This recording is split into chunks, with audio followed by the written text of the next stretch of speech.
tayo ng mulukiya ngayon. Ito ang black pepper natin ay ganito rin karami. Ito naman ay coriander powder. Ito naman ay cumin powder. Gagamitin natin to. Maglagay tayo ng konting olive oil dahil mamaya gigisa natin ang ating garlic. So, ang gagawin natin ngayon, separate yung garlic at saka onion dahil gagamit tayo ng raw chicken. So, kailangan natin ang konting olive oil at saka onion. Ito ha, gisa natin siya. Tapos, ilalagay na natin ang ating ground raw chicken na chop-chop natin.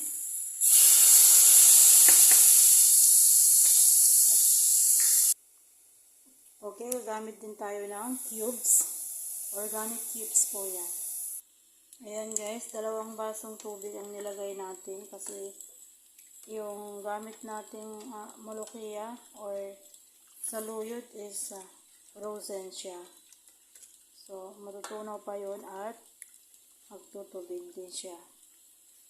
Okay, so habang inaantay natin maluto ang ating chicken, yan, chicken. Gagawin naman natin ang ating garlic dito. Lalagay tayo ng olive oil para sa ating garlic. Dahil mainit na ang ating oil, ilagay na natin ang ating garlic. Ito ang ating garlic. Hayaan muna natin siya maging yellow ang kanyang kulay.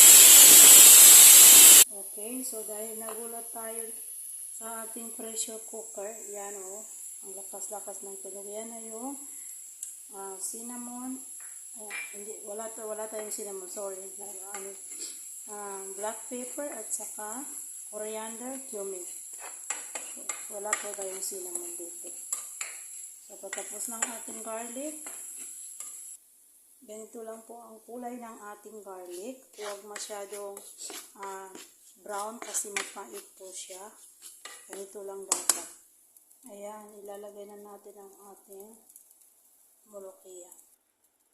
Ayan guys, nilagay na natin ang ating mulukiya.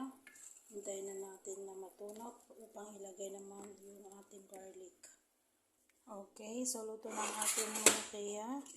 Ilagay na natin ang ating garlic sa ibabaw.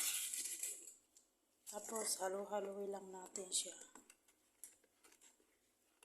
Mga 5 minutes. Patayin na natin yung, i-off na natin yung apoy.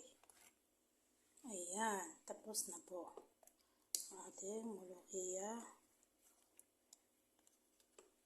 Nakikita naman po natin na wala nang buo-buo. Tunaw na po yung ating saluyot.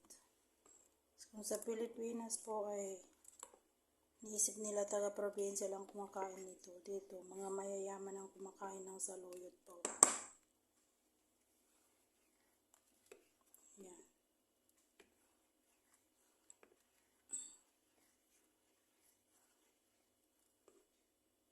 Ang ating saluyot, ito ang ating luto ngayong araw.